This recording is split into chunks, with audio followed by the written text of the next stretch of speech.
Revolutionary talk for revolutionary times. Promoting peace, liberty, and prosperity around the clock. LibertyTalk.fm.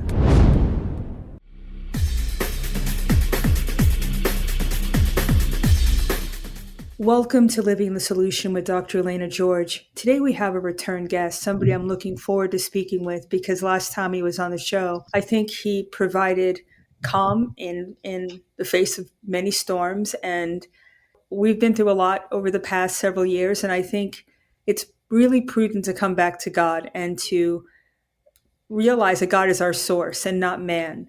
So today I wanted to welcome back Dr. Garwood, Dr. Jason Garwood. And I just wanted to, welcome you back and thank you for your time because I know how busy you are. Yeah, thank you, Dr. George. I'm happy to be back with you. We've had great discussions in the past, and I love your work and your ministry. So thank you for having me. Oh, it's an absolute honor. Now, I know that since we've last spoken, you've done many things, and one is you've written a new book, and I wanted to jump in with what made you write this book? Sure. The book is called Psalms of Christ for All of Life, and it's a small group study guide. It's got some content in it, of course, as well, but it's primarily meant to take some sermons that I preached. I actually preached through some of the Psalms in 2022. I've often made it a habit as a pastor who preaches regularly to go through some of the Psalms while I'm going through the summer. So the summertime is kind of a different change of pace sometimes for people, vacations and whatnot. And so for me, it was always been kind of a change of pace to go through some of the Psalms. And so I preached through several of them. And, they sort of, I kind of joke that the internet is where sermons go to die because they just sit there. And primarily, of course, preaching is for the people of God. We gather for worship. We want to worship the triune God. We want to exalt Christ. We want to glorify Him, and preaching has its role in the service of God. But when we record them and we put them, you file them away, they just sit there. And a friend of mine said, wouldn't it be interesting if we made a study guide, and try to build off of that? And so that's what we did. We put a study guide together, and essentially folks can watch the sermon or listen to the sermon. It's on our website, crosscrownchurch.com, or YouTube.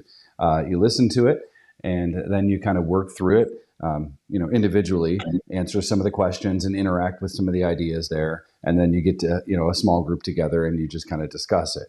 And so for us, it was a way to just take that content and put it out there for people. I had a lot of feedback on the sermon series. People enjoyed it. And so we thought, well, why not do something with it? So that's kind of how the book came into fruition.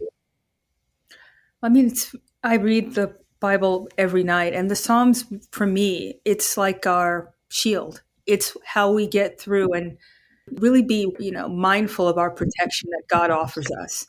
And so for me, that's one of those makes you feel good, a call to action, but also I think it renews faith because you know that you're not alone and you need to give it to a higher power than you, because I think our ego makes us want to control everything, doesn't it? Mm-hmm. Absolutely. And you realize as you get older, what you can't control, what you thought you could do when you were younger, you really get a feel for, it's not about me and it's bigger than me. And I think if we could, I wonder what your opinion is, but if we can step out of our ego long enough, maybe we wouldn't be in this position where people are at odds with each other, or I guess putting more faith in what divides us than what unites us. And we talk about that a lot, especially in this time of politics. But what does that really mean, in your opinion, to look beyond the surface, to look beyond what makes us different? Yeah, that's a good question, because the Psalms really is like this full gamut of experience. On the back of the book, I have a quote that was there from the series, and I said the Psalms are an invitation for man to join in somber yet joyful participation with the triune God and His impervious perspective on reality. And that sounds like a mouthful, right?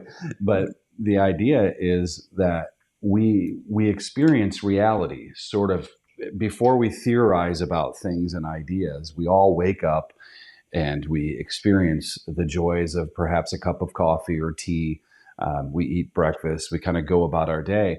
And different, once that happens, you start to, maybe you go to work and you interact with someone, or all of a sudden you're faced with this reality that, this is life.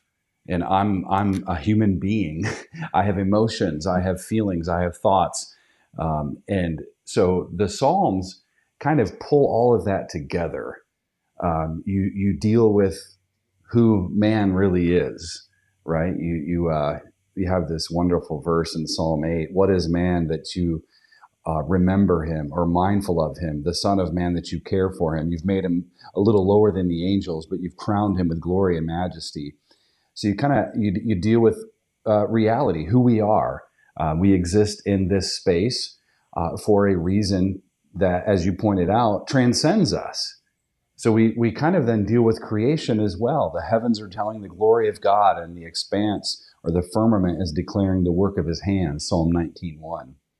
So we all live and move in this world, and we all experience reality in various ways. But what I was trying to do with this series is pull us together and say, there's a lot going on in the world. There's a lot of things like justice and mercy and kindness, but also there's a lot in the world about evil and difficulties that we face. When we pray in the disciples' prayer, often called the Lord's Prayer, and do not lead us into temptation, but deliver us from the evil one. And so we're kind of navigating life and experiencing what it is we experience, and contributing to the experience of other people.